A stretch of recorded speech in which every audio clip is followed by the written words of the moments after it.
carta de Paulo aos Coríntios, capítulo 12, versículo de número 20. Amém? Amém.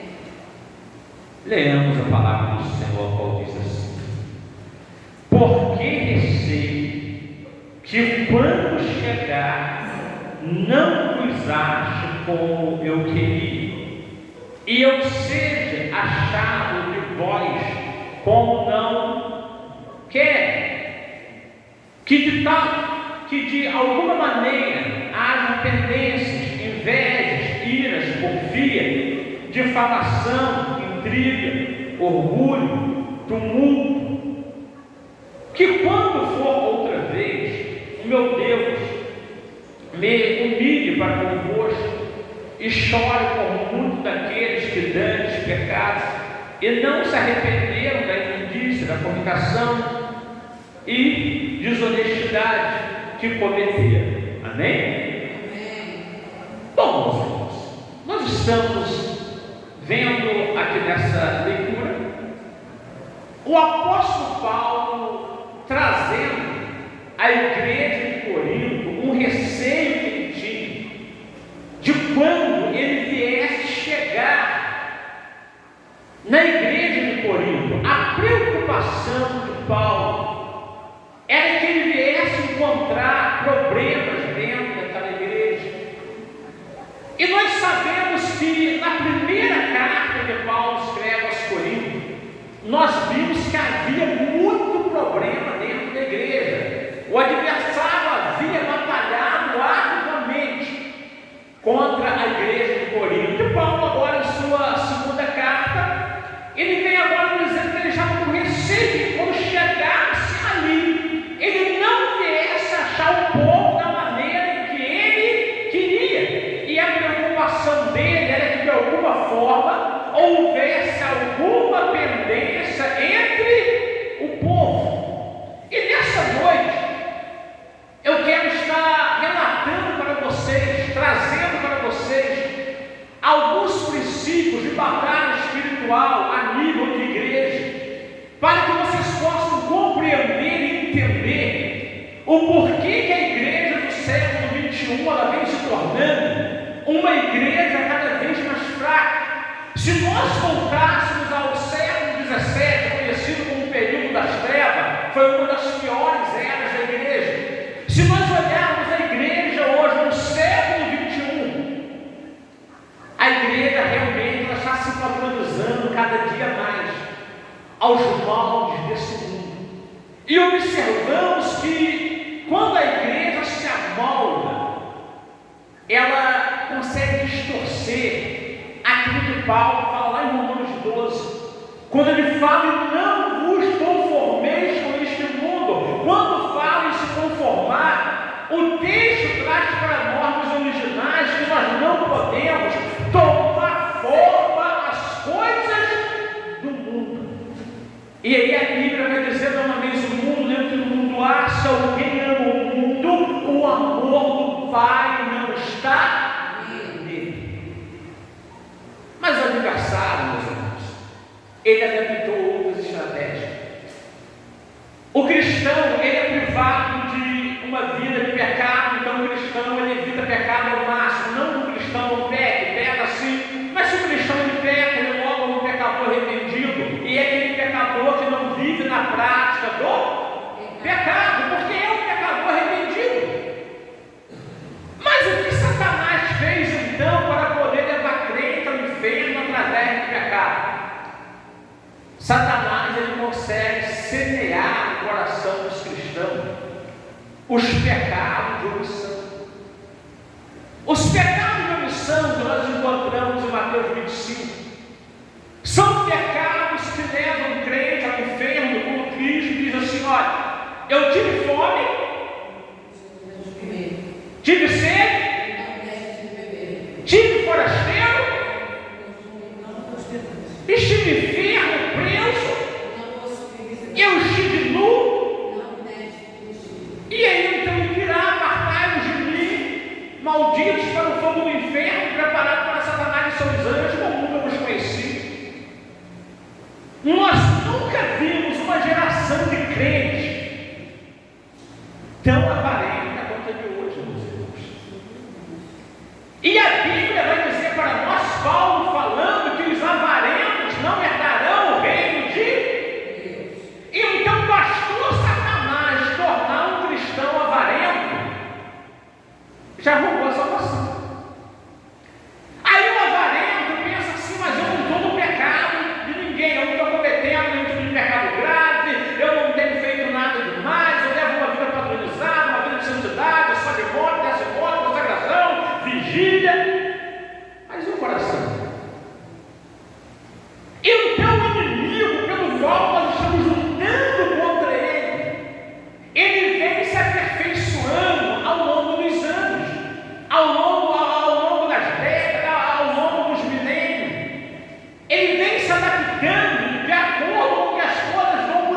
E parece que a igreja do século XXI, ela não está preparada ou madura ainda o suficiente para poder lutar contra o inimigo.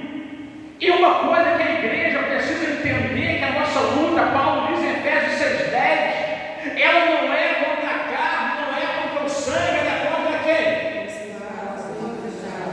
Então a nossa luta, ela não está destinada nem contra a carne, nem contra o sangue, é contra principados.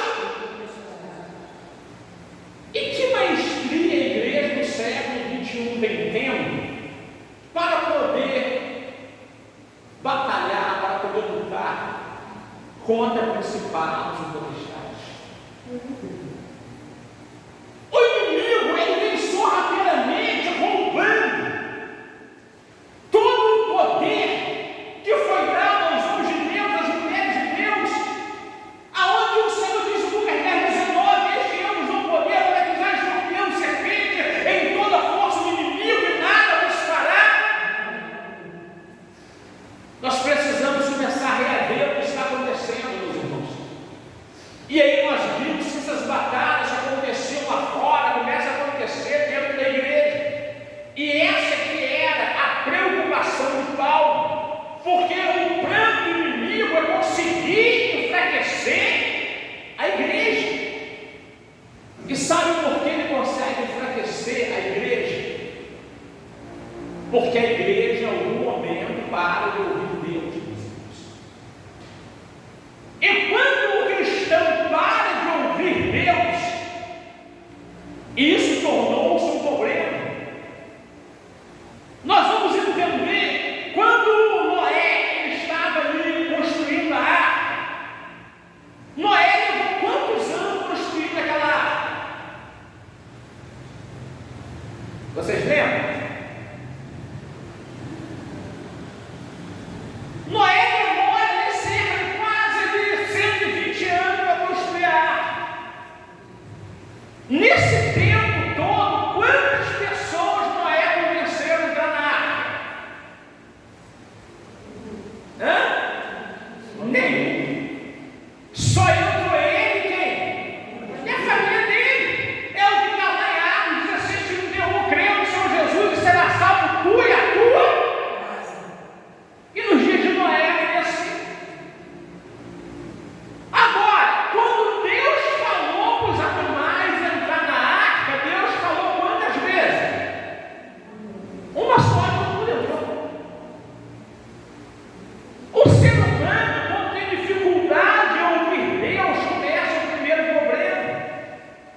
E isso vem da onde? Satanás, ele consegue cauterizar a mente do ser humano. E o que é uma mente cauterizada? Uma mente cauterizada é uma mente insensível à voz do Espírito Santo. Então não importa quantas vezes Deus falar, a pessoa não vai ouvir. Porque a mente, ela já está totalmente cauterizada. E eu falo isso para vocês com conhecimento de causa. Eu trabalho com pessoas, eu trabalho no gabinete direto, eu sei o que é isso.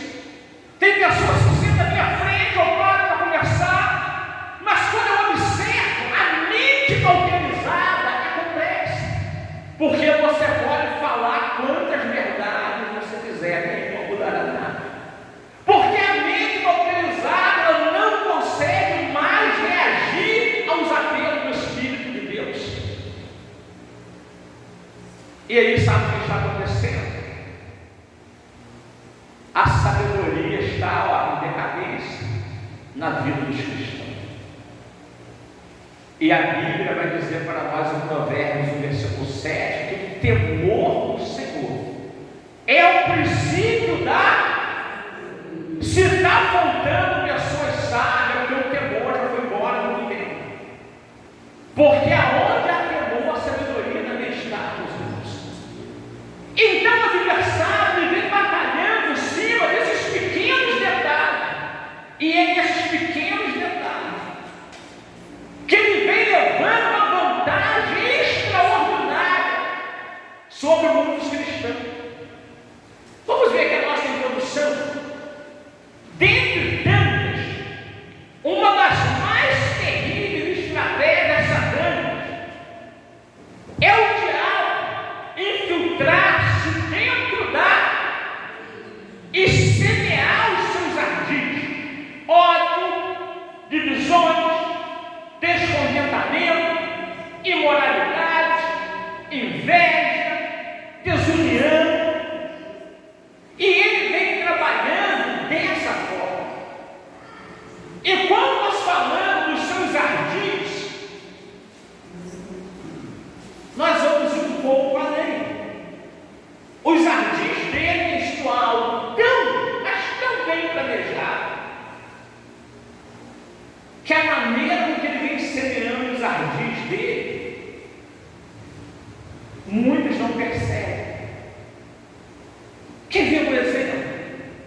o ódio, a divisão, o descontentamento, a imoralidade, a inveja, a desunião.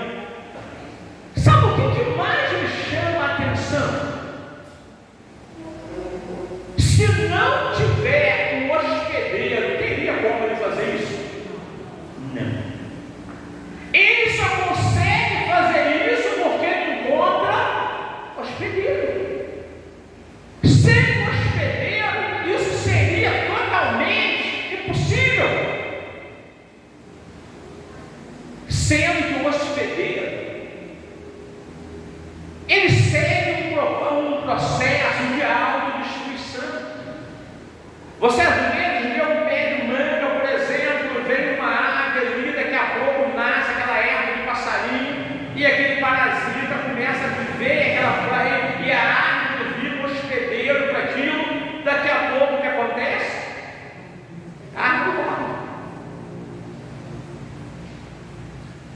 Então ele consegue alcançar terreno porque há alguém que o hospeda. Não tem como ter modo se chegar, entrar, habitar, morar, se o ser humano não deixar, meus irmãos. E a Bíblia vai dizer para nós que nós não podemos impedir que um pássaro passe voando sobre a nossa cabeça, mas nós podemos impedir que ele pouse e faça morada. E o adversário, tudo que ele quer é fazer morada. Ele consegue então, de alguma forma, encontrar os seus hospedeiros. E quando ele encontra os seus hospedeiros, ele começa a gerar esses problemas. Então, o hospedeiro é uma vítima iminente do mal. E aí entra aquele princípio que eu sempre ensino para vocês, que o mal pode até estar nos outros, não pode estar em quem? Em nós. Então esse é o cuidado que nós temos que ter. Nós não podemos ser o hospedeiro de Satanás dentro da igreja. Então quando nós entendemos isso, tampamos essas brechas, através de nós não entrará. Através de nós as portas estarão fechadas. Mas sabe o que Satanás ele faz para poder gerar isso aqui? Ele vem fazendo um efeito bem pequenininho, não é uma coisa que vem direto. Por exemplo, quando Pedro nega Jesus, vocês vão observar que Pedro começou a seguir Jesus de longe. E conforme os acontecimentos iam se dando, Pedro ia acompanhando ele de longe, a passos largos. Até que alguém chega para Pedro e reconhece Pedro como sendo um dos discípulos. E naquele momento, sabe o que Pedro faz? Ele nega. Sabe o que Satanás ele começa a fazer dentro das igrejas? Colocar as pessoas, os ministérios, os membros, para poder começar a caminhar a passos largos dos seus líderes. Conforme a pessoa vai caminhando a passos largos, lá na frente vai negar. Qualquer pessoa que anda a passos largos da sua liderança, lá na frente, vai negar Cristo, vai negar a igreja, vai negar o seu líder, vai negar tudo. Então o inimigo ele já começa a colocar a pessoa para seguir de longe. É aquela pessoa que vai para a igreja no dia que dá, vem no dia que pode, comparece quando é possível, e os compromissos não vai ser mais o mesmo. Há uma convocação, não comparece, e a pessoa está mais ocupada com coisas no dia a dia, já do que com as coisas do reino, e você vai ver que lá na frente o inimigo sabe que esse vai negar. Então ele vem estudando as possibilidades. Uma outra área que o inimigo tem atrofiado, parado, crente de tudo quanto é maneira, é através do relacionamento. Vamos olhar os cristãos de hoje. Qual é o padrão hoje do namoro dos crentes de hoje? Você para observar que a coisa já está complexa. As pessoas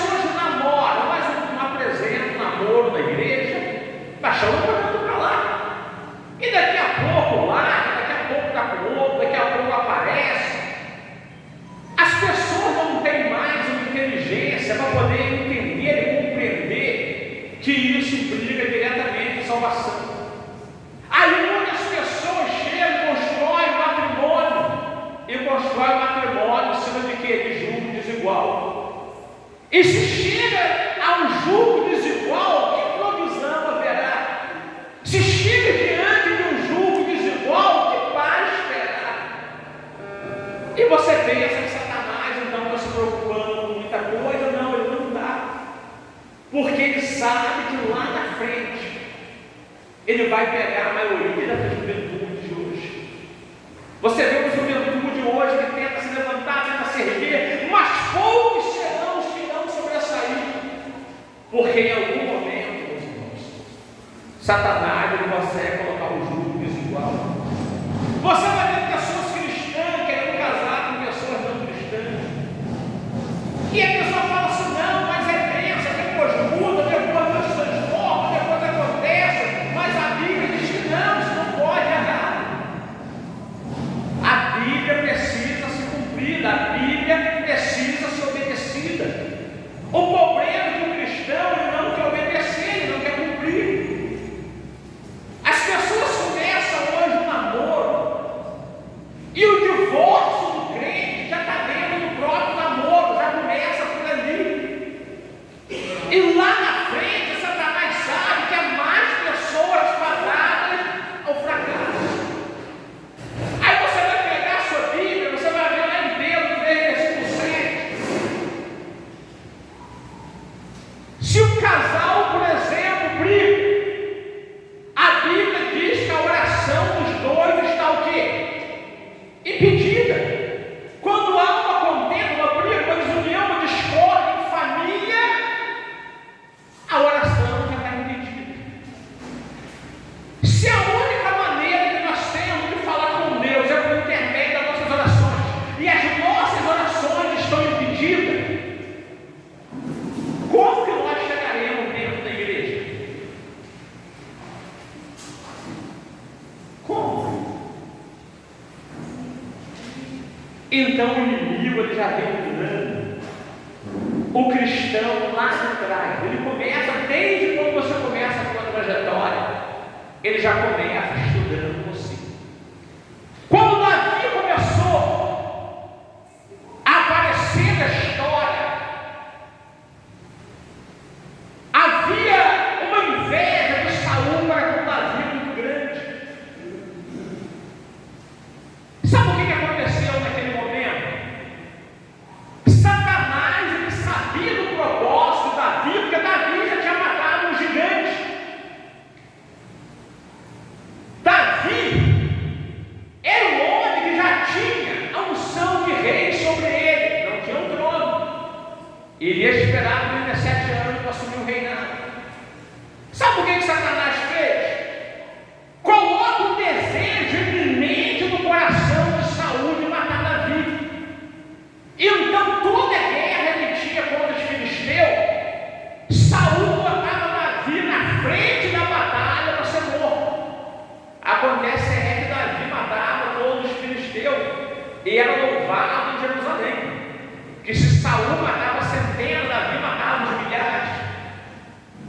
E Saul inúmeras vezes tenta fazer isso e não consegue.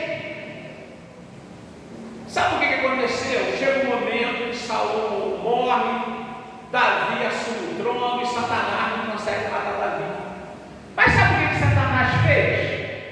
Ele faz Davi matar alguém igual o Saul queria matar ele. Ele manda colocar Urias na frente da batalha para Urias ser morto. Satanás não consegue matar Davi, mas bota Davi para matar alguém.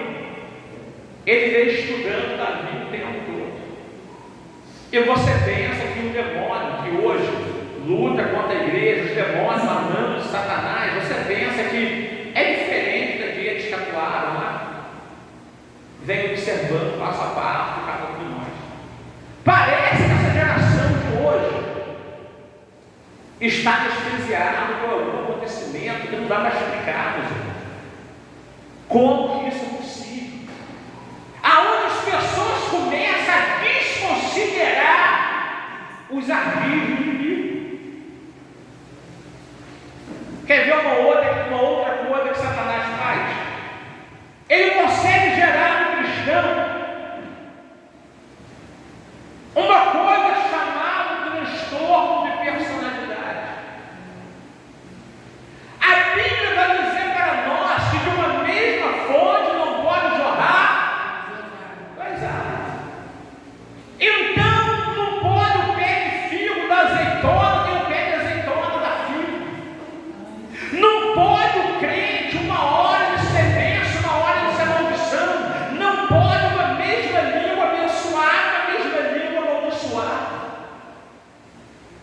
e Satanás vem alterando a natureza do crente. E você vai dizer assim, ó, aquele irmão é homem de Deus, aquela irmã é mulher de Deus, mas tem dia que está meio atacado, mas é homem de Deus. Porém, Satanás alterou a natureza. Ele é especialista em vir gerando essas pequenas coisas que parecem corriqueira no dia a dia, mas tem um resultado final. Ele consegue levar muita gente ao fracasso. Então a maneira que ele vem agindo, semeando ódio, divisão, descontentamento. Quando nós falamos de descontentamento, isso é uma coisa terrível. Quando Judas ele traiu o Senhor, vocês sabem por que ele traiu o Senhor? Vocês têm alguma ideia de por que Judas traiu Jesus?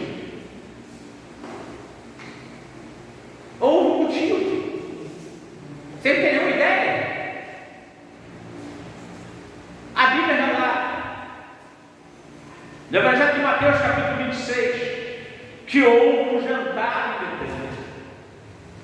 Naquele jantar, uma mulher vem e traz com ela um vaso de alabastro, um perfume caro, e ela derrama ele sobre os pés de Jesus. Na mesma hora, aquilo gerou uma revolta no discípulo. E os discípulos começaram então a questionar: que desperdício é esse? Isso poderia ser vendido, poderia ser sido repartido com os pobres. O descontentamento é quando o liderado já não concorda mais comigo. O descontentamento tem isso. Os demais ficaram descontentes, discordaram, não gostaram. O Senhor ainda repreendeu eles, se justificou para eles. Mas Judas sai dali revoltado. E vem o Senhor por 30 moedas de prata. A traição, ela veio apenas disso. Era um jantar normal na casa de um amigo. Alguém aparece e derrama um perfume nos pés do Senhor. E o estupir da traição que não estava. Não foi nada tão grave, né? Veio o descontentamento. Já viu quando alguém dentro da igreja chega para você e fala assim: eu estou descontente com um monte de coisa?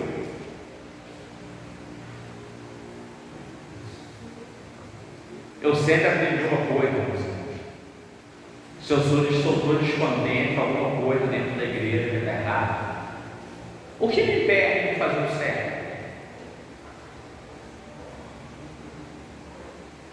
Compreende? O descontentamento trouxe a traição. E hoje, em nossos dias, sabe o que o descontentamento tem causado? Rebeliões dentro das igrejas. Vocês param para observar hoje. Faça uma pesquisa. E vocês vão ver por que existe tantas igrejas. É porque alguém discordou de alguém, brigou com alguém, abriu a sua igreja, e depois o outro discordou daquele, e abriu a sua, e por aí vai. E poucos são os que não estão dentro desse contexto. É onde que na maioria das vezes, hoje você vai ver que Hebreus 5:4 está quebrado. Quando a Bíblia diz para nós que ninguém deve tomar processo à honra se não for chamado por Deus, como você foi a Deus. É onde você vai encontrar hoje um monte de pastores, mas uma minoria pequena ainda são aqueles que têm pastores. Grande parte não.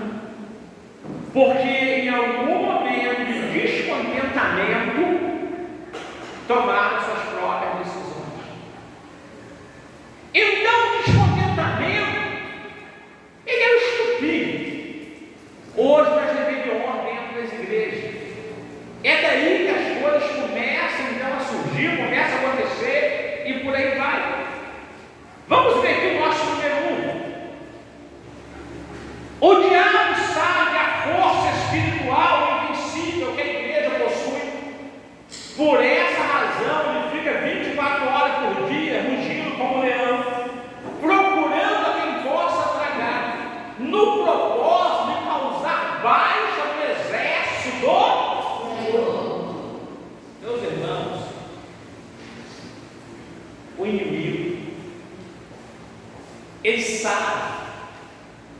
que a igreja de Cristo foi dada a ela uma bênção, a qual o Senhor falou assim,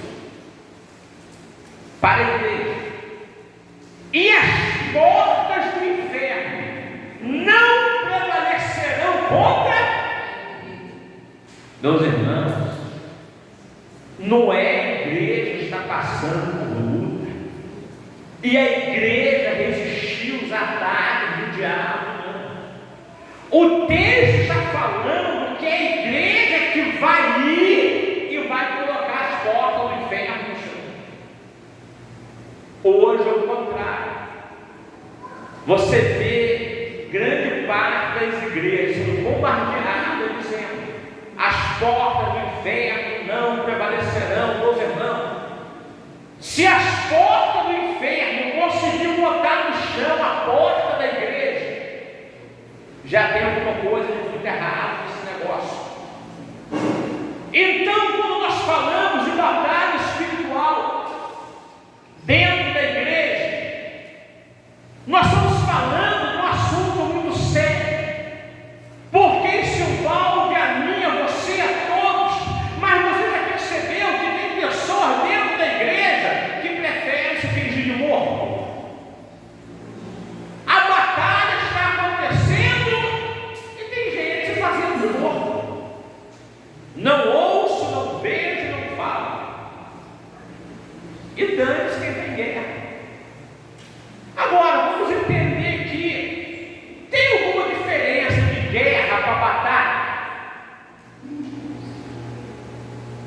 Está tendo uma guerra lá na Ucrânia, não está? Aquela guerra dura 24 horas.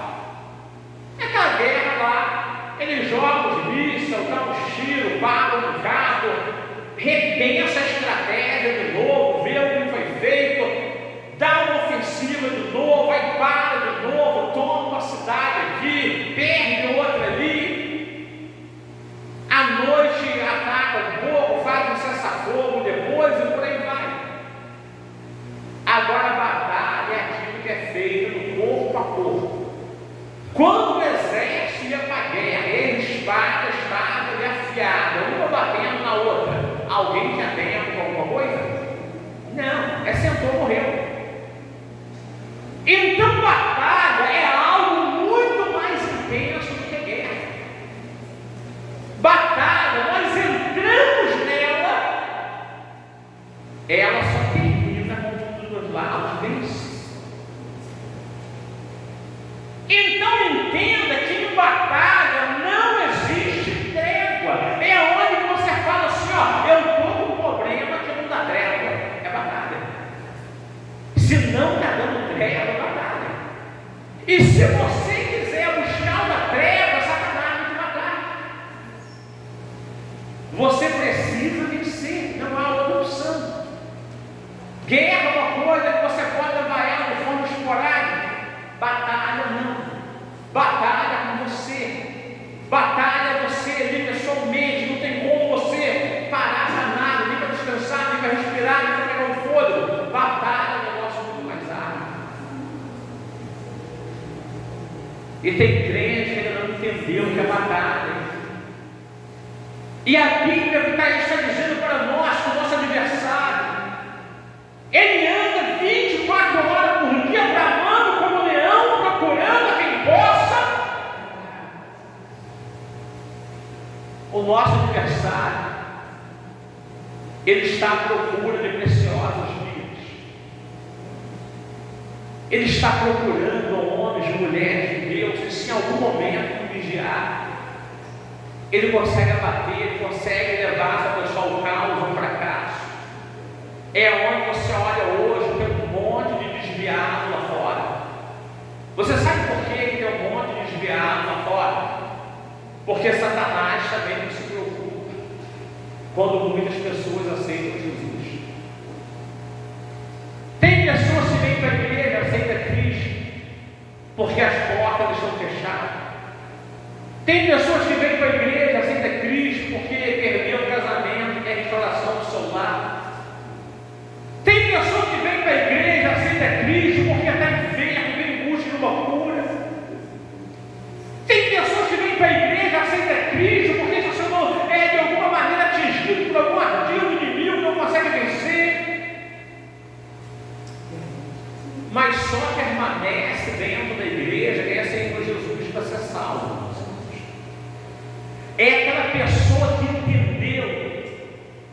que aceitou a Cristo como o autor e o consumador da sua fé. Aleluia. Glória. A essa Bíblia diz: se fiel até a morte, dar-te-ei a coroa da vida. Quem não aceitou Jesus para ser salvo, em algum momento vai negar ele. Agora, quem aceitou ele para ser salvo, vai falar igual o profeta Abacuque no capítulo 3, no versículo 17: ainda que a figueira não floresça, não haja fruto na vinha, o produto da oliveira minta, no curral não haja vacas, ovelhas malhadas seja arrebatada, todavia eu me alegrarei no Senhor e exultarei no Deus da minha salvação. Isso é só para quem aceitou a Cristo para ser salvo. E tem muitas pessoas que falam: eu entrei na igreja. Satanás não se preocupa com o crente que entrou para a igreja. Quando você entra para a igreja, mas o evangelho não entrou dentro de você, sabe o que você representa para Satanás? Nada. A mudança, a transformação de vida vem quando você entra para a igreja, o evangelho entra dentro de. Aí a coisa mudou. Porque você agora assume a natureza de Cristo. Você agora é cristão. Você agora é uma cópia autêntica de Cristo. Agora não é você mais quem vive, agora é Cristo quem vive em você. É uma outra história.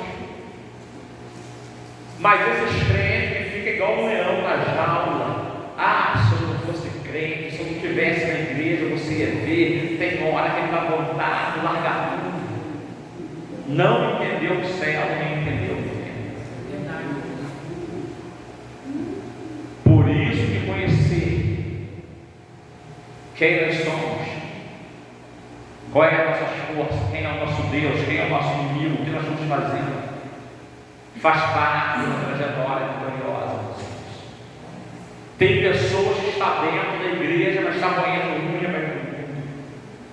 Tem gente que está dentro da igreja, mas participa das coisas do mundo com a mesma felicidade. Está dentro da igreja, mas consegue pulsar no mesmo ritmo do mundo. Isso não é a transformação. A Bíblia vai falar para nós que o homem, quando aceita Cristo, ele foi regenerado. Regeneração é uma doutrina esquecida dentro das igrejas. A Bíblia vai dizer para nós em 2 Coríntios 5, versículo 17, assim: ora, se alguém está em Cristo, nova criatura, as coisas velhas e tudo se fez. Então a natureza já mudou. A pessoa agora não é mais quem era. Ou seja, essa pessoa passou por uma transformação de vida. É uma nova pessoa, é uma nova criatura, é um novo ser. Mas mesmo sendo um novo ser, nós temos que tomar cuidado. Quem aqui já leu a epístola de Paulo aos Gálatas? Alguém já leu essa epístola todinha? Se não leu, lê depois. Vocês vão gostar. Aonde entra o problema de Paulo com os cristãos da Galácia, da igreja aos Gálatas? Eles eram cristãos, mas eles queriam chegar aos céus observando a lei, mas não seguindo a Cristo. Tem crentes nos dias de hoje querendo ir para a igreja e chega na igreja, aí quer ir para o céu, respeitando a liturgia da igreja, costume de igreja, regimento de igreja, isso tudo é bom, mas não observa a Cristo. Segue tudo que é norma terrena, mas vai se deixar, não conhece ninguém. E quando Paulo começa a falar para eles: olha, é Cristo, aí o problema começa. Aí Paulo chega lá em Gálatas 4:16 e fala assim: olha, porventura me tornei inimigo de vocês só porque eu vos falei a verdade. Quando ele começa a falar acerca de Cristo e fazer eles enxergarem que não era observando a lei que haveria salvação, a lei é boa, mas o caminho é Cristo. E o cristão precisa entender isso, meus irmãos. Você vê que hoje tem um monte de cristão, um monte de preceitos para ir para o céu. Não ora, não busca usar a Deus, não tem vida de oração. Como que é isso? Quando ora é aquela oração chamando gatos, amém. É aquela oração que 10 minutos depois nem a pessoa sabe do que orou, mas está dizendo que está indo para o céu. Mas vida com Cristo não tem. Não adianta você ser crente, ter carteirinha de membro, não adianta você ceiar e dizer que está em comunhão e não ter vida com Cristo. Então o diabo está levando, meus irmãos, uma vantagem exorbitante dentro de carros pequenos, mas ele está se sobressaindo grandemente, a ponto da igreja do século XXI não mais fazer fome. Que é um outro detalhe, a gente precisa seguir. A igreja dos nossos dias, ela tem outro problema. Você vai ver crente falando assim: olha, eu vou fazer uma prova com Deus, porque se Deus for Deus. Tem crente que não crê mais em Deus. E Tiago diz na sua epístola que até os demônios creem em Deus e estremecem. Tem crente que está pior que o demônio, nem crê e nem estremece. Os demônios não obedecem, já estão condenados, mas eles creem e estremecem. Tem crente que nem crê e nem estremece. Pinta o 7, o 8, o 9, o 10, como se Deus não existisse, que amor zero. Que preocupação Satanás teria com esse tipo de crente? Tem crente que dentro da igreja bota a mão na cabeça dos outros, repreende o demônio. Se botar para poder ir no monte sozinho, tem medo. Se for mandar no lugar escuro, tem medo. Vai ficar longe, tem medo. Até de ficar sozinho, tem medo.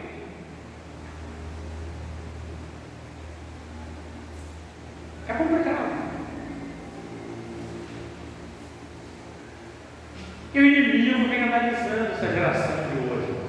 É uma geração diferente. É uma geração que já não traz mais um incômodo tão grande.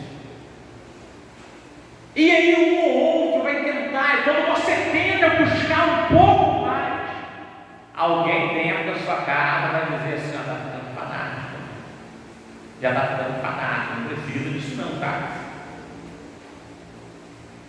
Nada disso eu preciso. E aí você começa a perder o ritmo.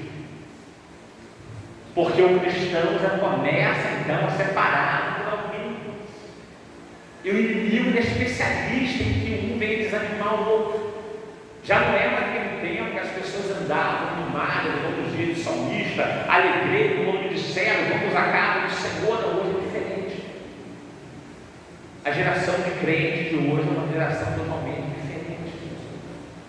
Se há um culto na igreja, no passado, chegava alguém na casa da pessoa, a pessoa chamava a visita para ir para a igreja. E se a visita não fosse a visita, que se virava para lá que ele ia.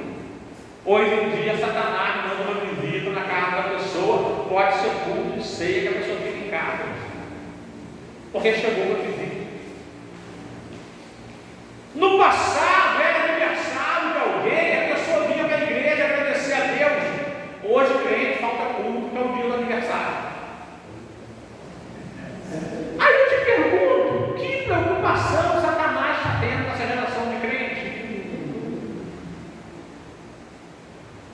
Se você chegar dentro da igreja hoje e pregar um pouco mais duro e falar um pouco mais sobre céu, sobre inferno, você vai ver que tem pessoas que por revolta vai dizer então um pouco inferno. Isso é a geração de crente de hoje. É interessante demais ver a que passo essa geração está andando, a que passo essa geração está indo. Hoje eu só estou introduzindo para vocês compreenderem um pouquinho. Vamos observar aqui o nosso segundo tópico. Todo servo do Senhor que se alistou para a guerra deve estar em total prontidão e vigilância aos ardis e ataques do... Meus irmãos, tem que estar em prontidão. Nós precisamos estar em vigilância constante. O apóstolo Paulo falou assim: não desconsidereis os ardis do inimigo.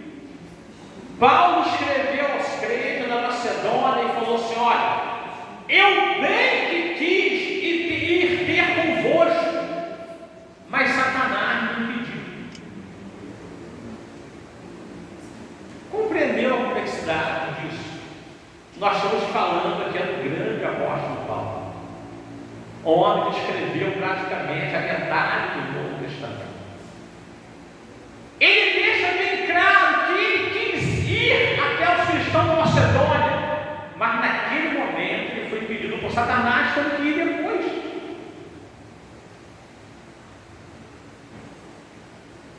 A primeira rebelião de Satanás ele fez aonde? Você pensa que dentro da igreja essa rebelião para ele custa o quê? Nada. A primeira rebelião dele, ele já marcou a história dele. Ele fez lá na eternidade. E sabe quem que ele consegue enganar? Não era mal informado. Não era a pessoa que estava com crise financeira, doente, crise no casamento, crise existencial. Não, nada disso. Ele consegue enganar, ele consegue derrubar um terço dos anjos. E olha que ele ataca lá na eternidade.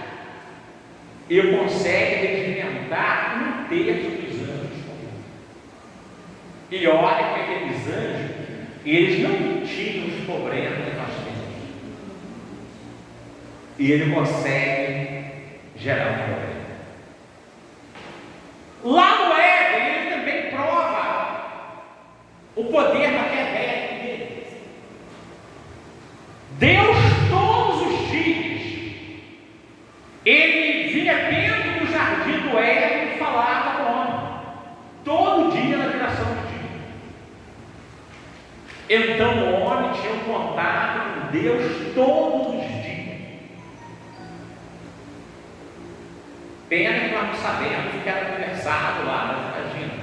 Todo dia Deus foi lá conversar com ela. Todo dia. Uma das conversas que Deus fala com o homem, está registrado. Deus fala com o homem não comer da árvore do bem e do mal, porque no dia que ela comia, certamente morreria. Bastou Satanás entrar um dia só no jardim. Ele chegou um pouquinho antes de Deus chegar. Não foi muito tempo, não, tá? Ele chegou um pouquinho antes de Deus chegar. Deus vinha pela viração do dia. Era de 6 horas da tarde, era a viração do dia. Satanás chega um pouquinho antes. E um pouquinho antes que ele chega, ele fala: olha, essa que Deus disse, não comereis de toda a árvore do jardim.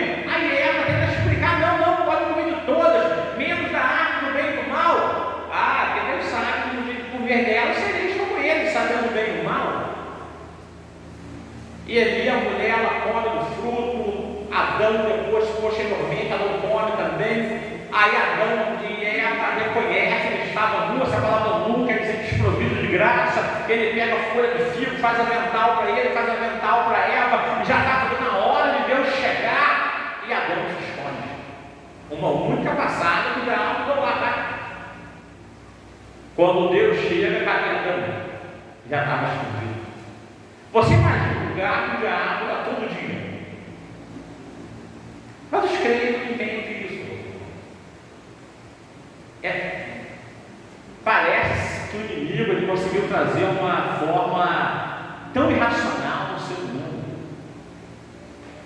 que eles tratam o inimigo como se fosse um bicho de estimação, entendeu? É algo normal, que já nem se percebe mais a presença dele. É tão terrível que a presença dele não é mais percebida. Mas ele é terrível, ele é maquiavélico. E naquela pequena passagem que ele dá no jardim, ele consegue levar o ser humano ao pecado, à desobediência. E aí o homem pecou, a mulher pecou e eles morreram? Não, continuaram vivos. Mas a partir daquele momento, o DNA do ser humano entrou em processo de envelhecimento. Agora o ser humano que não ia morrer, agora iria viver, morrer. E todos que descendem de Adão e Eva até hoje, nascem e morrem. Porque o nosso DNA já nasce no processo de envelhecimento. A criança acabou de nascer, o DNA já está no processo de envelhecimento. É uma coisa que já no tempo já não para. Aí Deus chega e dá-lhe uma ordem e fala para Eva: ó, vou aumentar suas dores na hora do parto. Falou para Adão: você agora vai trabalhar, vai viver no seu próprio suor. Falou ali para a serpente: olha, você vai ferir no calcanhar aí da semente da mulher, mas a semente da mulher vai nascer alguém que vai pisar a sua cabeça. O diabo entende que ia nascer alguém da mulher que ia pisar na cabeça dele. Sabe o que ele faz com a primeira família que Deus criou? Ele coloca Adão e Eva expulsos do jardim por justa causa, sem direito a nada, e faz logo Caim matar Abel. Primeira família, 2 expulsos por justa causa, um morto e um assassino. E sabe como é que os crentes de hoje estão levando suas famílias? Está tudo sob controle. Nós estamos falando da primeira família, que foi o próprio Deus que criou. E ela não era pastor, não. Era o próprio Deus que todo dia estava lá falando com eles. Não estamos falando de uma família, que é o pastor que está me colhendo. Estamos falando de alguém que foi o próprio Deus que criou aquela família. Pastor, o que aconteceu tanta desgraça ainda com a nossa família? As misericórdias do Senhor é calma que nós sermos consumidos. E você pode bater palma por isso? Porque se não for as misericórdias do Senhor, já era. As misericórdias dele não têm fim. E tem alguém que se acha um pouco melhor. Precisamos abrir o nosso entendimento. A igreja é instituída por famílias. E o inimigo ele tem uma fúria terrível dentro das famílias. E só estou aqui mostrando alguns detalhes para vocês hoje, para vocês entenderem quem é o nosso inimigo. Nas próximas semanas eu vou aprofundar isso aqui para vocês, bem aprofundar. Eu já ensinei para vocês aqui batalha espiritual nível 1, nível 2, nível 3, ainda não. Mas eu vou ensinar isso aqui para vocês. Eu vou ensinar para vocês o poder que Satanás tem de alterar a matéria, que é terrível, a Bíblia prova falando sobre isso. Eu vou trazer ensinamentos aqui para que vocês entendam que a nossa luta não é uma luta tão pequena, uma luta árdua, uma luta grande, é uma batalha. Eu estava vivendo as pedras agora, já estava tarde, agora quase 6 horas, para poder vir para cá, para poder preparar para o nosso ensinamento. Estava eu, minha esposa, muito franca também, a minha filha Júlia. Camarada levou o carro em cima da gente, com tudo, né? Que doideira, doideira. Sabe aquela coisa que você tem que, tipo assim, a maestria humana, ela é um reflexo. Sabe aquela coisa que você viu e falou assim: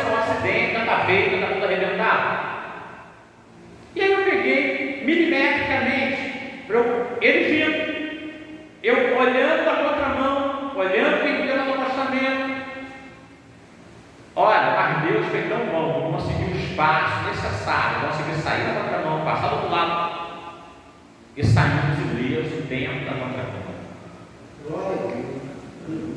Mas passando por um lugarzinho que só cabia o retrovisor do carro do lado do outro.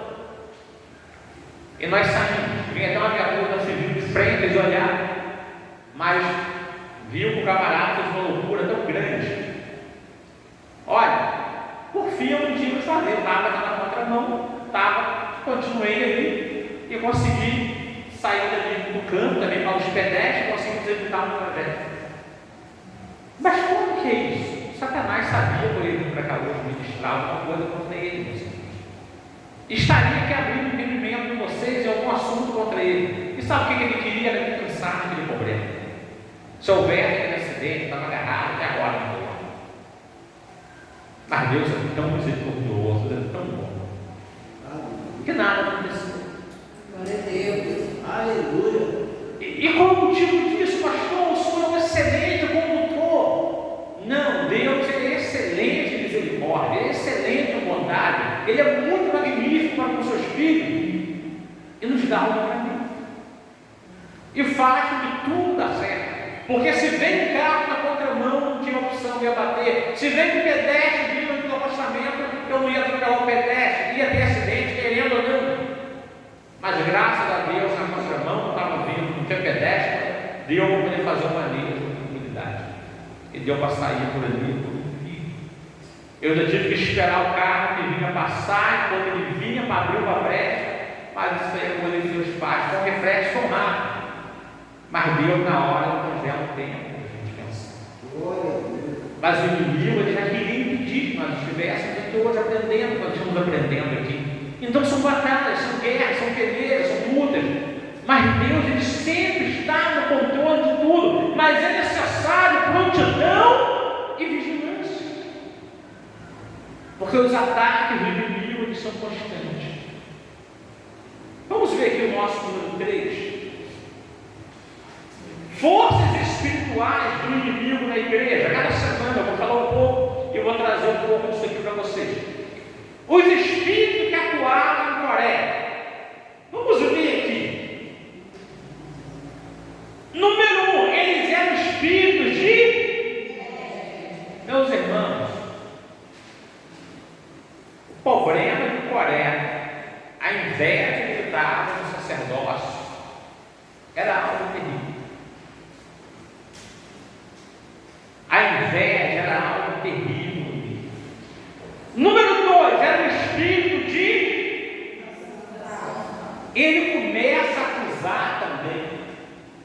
Arão começa a acusar Moisés.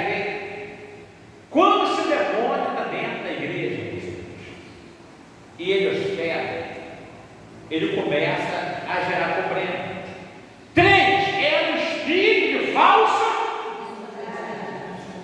Meus irmãos, Coreia estava tão certo que Deus estava com ele, que quando o Senhor mandou todo mundo se apresentar lá na porta da tenda, você pensa que Coreia ficou com medo? Coreia estava certo que ia ser engolido era Moisés, meu irmão. Que quem ia ser fulminado era Moisés. Ele tinha certeza que Deus estava com ele. Como que pode isso? Quando alguém se revela dentro da igreja, você pensa que eles pensam que estão errados. Você pensa assim, ó, premeditou, está errado. Não. Vão morrer dizendo que está certo. Quando a terra abriu e engoliu ali a família do Coreia da terra, não, ele deve desceu sem entender nada. Tipo assim, mas não certo, não era nós.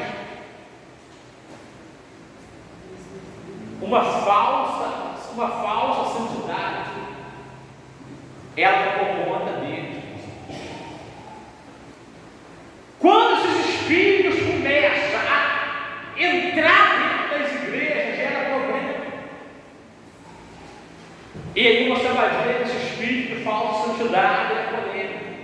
4, espírito de... Olha, quando a Bíblia fala em Hebreus 13:17, Obedecer a vossos pastores, sujeitados a eles, porque são eles que velam das nossas vidas, como quem há de dar conta de nós. Você pensa que quem está dentro da igreja, todo mundo está afim de obedecer? Não. Tem pessoas dentro da igreja que falam, sabe o quê? Ninguém manda em mim. Eu faço o que eu quero.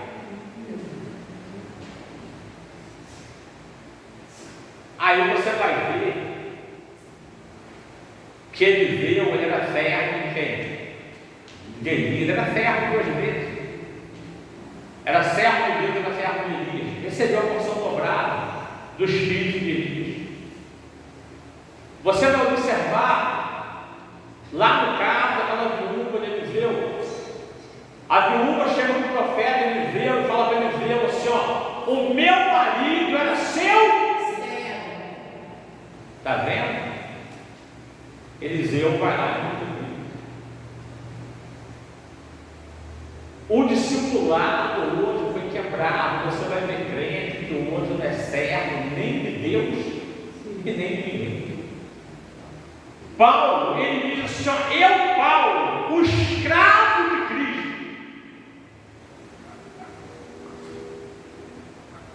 Você vai ver crente fazendo uso da doutrina do livre-arbítrio. Livre-arbítrio é bíblico? Claro que é. Mas livre-arbítrio, ele só é para aquele e para aquela que ainda não aceitou a Cristo. Quando você aceita Cristo, o seu livre-arbítrio acabou. Agora não é mais o que você quer, agora é o que ele.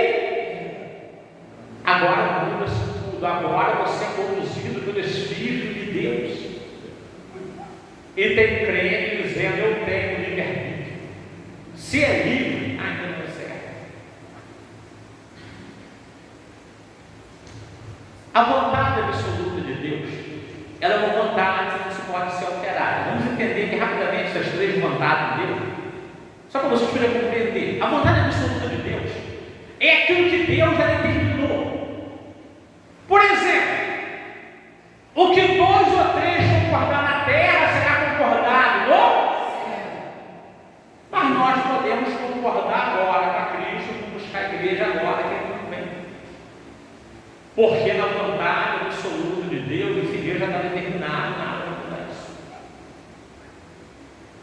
A vontade permissiva de Deus é aquilo que está lá em Gálatas 6:7. Tudo que o homem plantar, então Deus te dá a lei de semeadura. O que você plantar, você vai colher.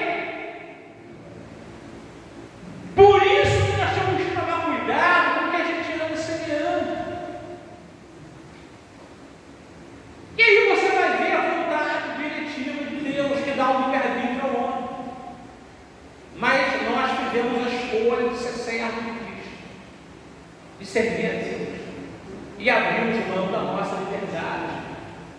Agora você vai ver pessoas dentro da igreja que ainda não entenderam isso e não conseguem viver na qualidade de servo, e vivem então de forma de uma libertinagem, aonde Paulo diz: olha, você foi chamado à liberdade, mas não usa a liberdade para ocasionar a carne.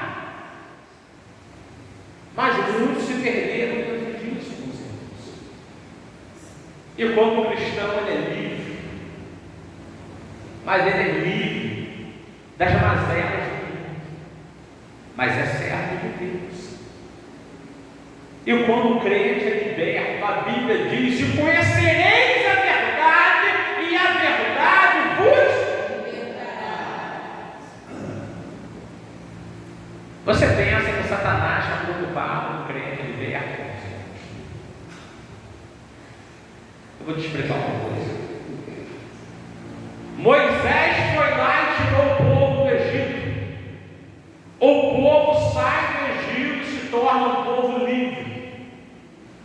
Mas a mente deles era mente de livre, era mente de escravo.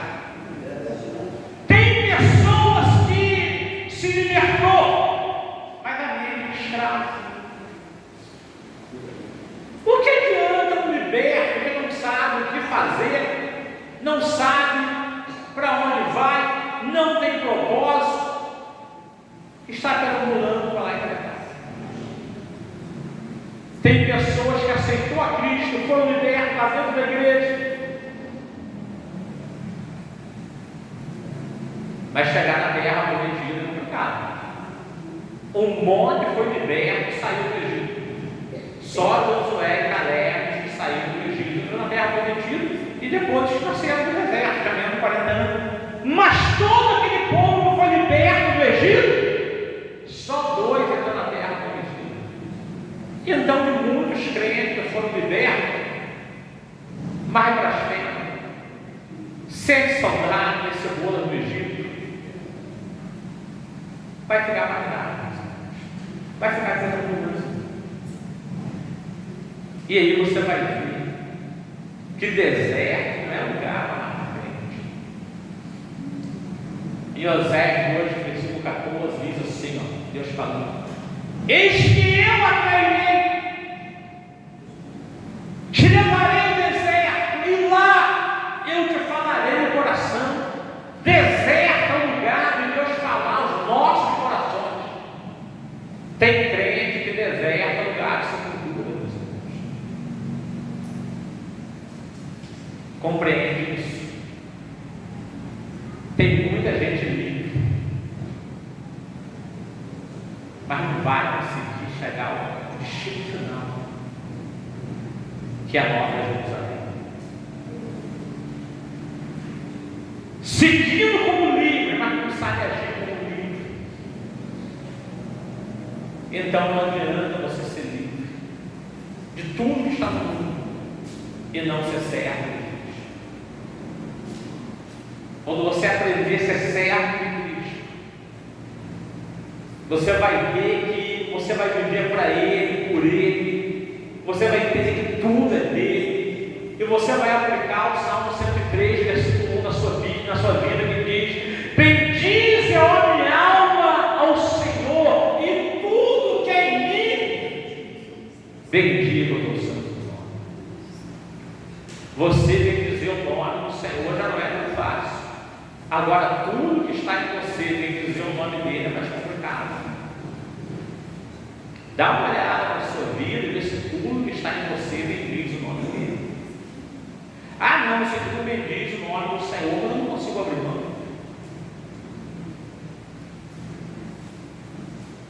Na Nova Jerusalém, isso não vai entrar. Não adianta. Batalha espiritual é um assunto muito sério. Nós estamos nos aproximando do fim a uma velocidade incrível. E Satanás está colocando os pontos, não. E os cristãos estão vigiando. Número 5, era o espírito de mentira. 6, espírito de ganância. 7, era o espírito de rebeldia. Já não tinha mais submissão.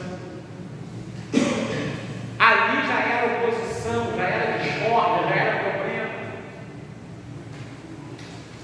E você vai olhar hoje, dentro de tantas igrejas, eu sempre falo isso com o pastor Léo, toda vez que uma pessoa se rebela dentro da igreja, não pensa que a rebelião acabou, Satanás engravidou outra pessoa, já tem alguém no profeta de Jesus. E quando esse próximo se rebelar, não pense que acabou, já tem mais alguém também que Satanás de alguma maneira já deixou distante para a próxima rebelião. Inocente é que pensa que os problemas acabaram. Não. Sempre tem alguém que em algum momento dará luz à rebelião. Isso é certo. A história nos prova isso. Vamos ver o nosso número 4. Essas horas já estão embora. Número 4. Características do espírito de Coré e seu grupo. Primeira característica era qual? Atrevimento. Se você ler isso lá, você vai ficar impressionado. Número 2, desrespeito. Já viu pessoas que não têm um pingo de respeito com a sua liderança? Quando esses demônios começam a hospedar as pessoas, é assim que elas ficam. 3. Santidade falsa.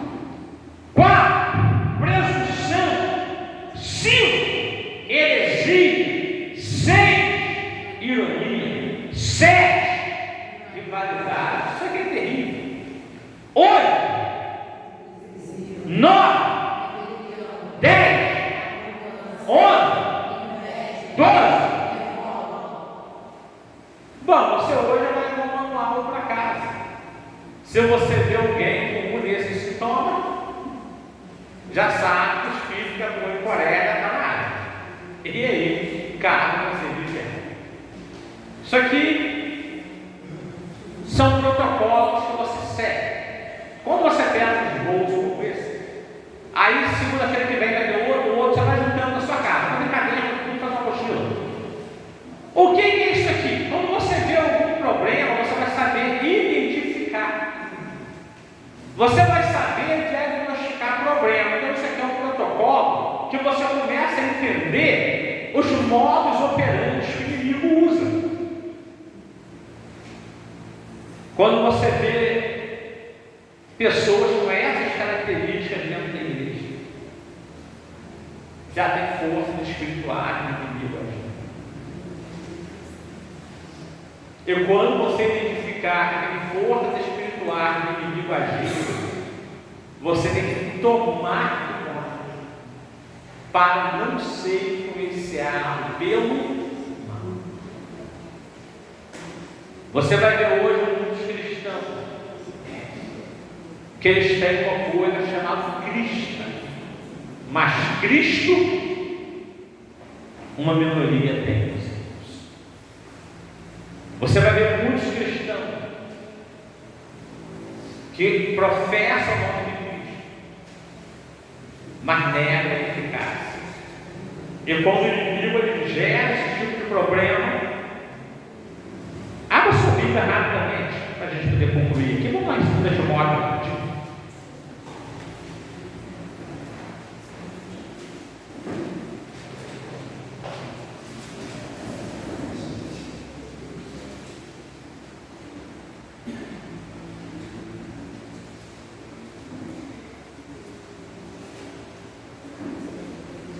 Segundo Timóteo, capítulo 3. Se vocês puderem, pega isso aqui depois, anexa, escreve isso aqui nos seus bolsos, na parte de trás dentro de casa. Reestuda isso aqui. Fala só, segundo Timóteo 3. Sabe, porém, isso, que nos últimos dias sobrevirão tempos o quê? Meus irmãos, olha, serão tempos difíceis, tempos trabalhosos. Eu já ensinei aqui para vocês que nós estamos vivendo os tempos finais. Próxima semana eu vou trazer para vocês aqui os dias finais, baseado no sermão profético de Cristo, baseado nas semanas de Daniel, baseado nas 7 dispensações. Eu vou fazer uma cronologia do tempo para vocês poderem entender isso. Vamos pegar vários pontos bíblicos diferentes e vocês vão livro do profeta Isaías, e vamos pegar o próprio Gênesis. A Bíblia diz que Deus anuncia o fim desde o início. Eu vou juntar para vocês vários pontos de vista diferentes e vocês vão ver que toda a Bíblia se encerra no mesmo tempo. E nós estamos vivendo esses dias finais. 2. Haverá homens o quê? Hã? O número 2. Porque haverá homens? Egoístas, avarentos, mas o quê? Desobedientes aos pais. Profanos. Parou por aí? Não. Número 3. Sem o quê? Hã? Implacáveis, caluniadores, sem domínio de si, cruéis, inimigos do bem. Isso falando acerca dos últimos tempos. Número 4. Traidores, atrevidos,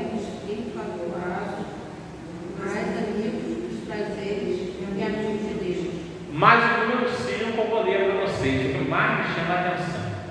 Tendo aparência de piedade, mas a eficácia dela. Desde. É para fazer o quê? É para fazer o quê com esses? Se afastar deles. Está vendo? Terão aparência de piedade, mas negarão a eficácia dela. É só da aparência, mas vai negar. Aí que vocês continuaram lendo, o versículo 8 vai dizer que eles serão igual Jane e Jambres. Quem são Jane e Jambres? É o nome daqueles dois magos que revestiram Moisés. E Paulo está falando que esses homens aqui revestiriam a verdade. E é o dia que nós estamos vivendo hoje. Você pode falar a verdade o que você quiser. Sabe o que você ouvirá?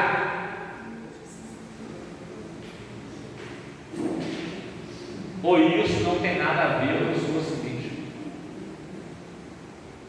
É bem dessa forma.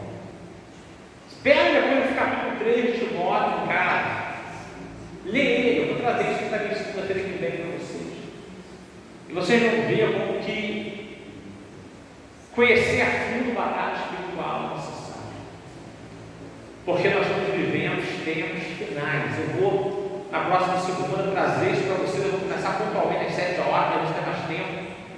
E vocês vão poder entender mais sobre isso. Eu vou trazer também mais um tópico falando de forças espirituais do inimigo dentro da igreja, as suas formas de atuações.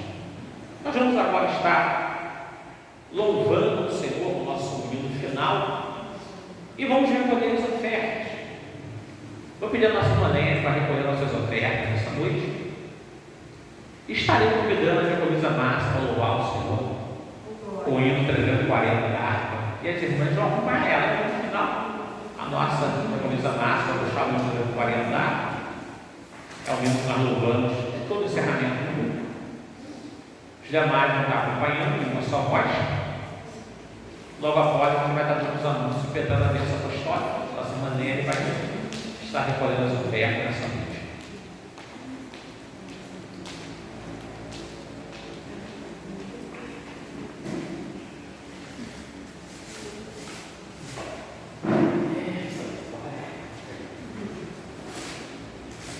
Sabe que nós com a paz do Senhor está louvando em nome de Jesus. Eis que surge um povo forte e revestido de poder, que não teme nem a morte, quem a ele pertencer, e terás sublime sorte, pois com Cristo ao céu vai. Poderás então dizer: sou um dos tais, um dos tais.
possa abençoar a cada um de vocês. Estamos felizes muito pela presença do nosso pastor, que veio hoje dar honra à sua presença. Qual é o nome do pastor?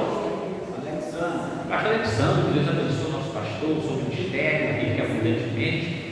Uma honra para nós tê-lo conosco. Meus irmãos, lembrando que amanhã segue-se os nossos cultos nas nossas congregações, amanhã tem culto na Reta Nova, quarta, quinta, sexta, segue-se os cultos também nas congregações, sexta também tem culto aqui na matriz, lembrando que domingo estaremos nós aqui com o culto das crianças e segunda-feira próxima estaremos nós aqui novamente com a segunda parte de batalha espiritual. Então você que quer aprender a ser um vencedor, não deixe de vir para esse ensinamento, não. Se você deixar de vir para esse ensinamento, lá na frente vai te fazer tanta falta, mas tanta falta que você não faz ideia. Quando você aprende batalha espiritual, você aprende a ser um crente inteligente. Todos nós aqui estamos num processo de envelhecimento, estamos. Você já decidiu perto de quem você quer envelhecer? Peleja com o diabo hoje e envelhece perto de pessoas que não te honram, não te respeitam,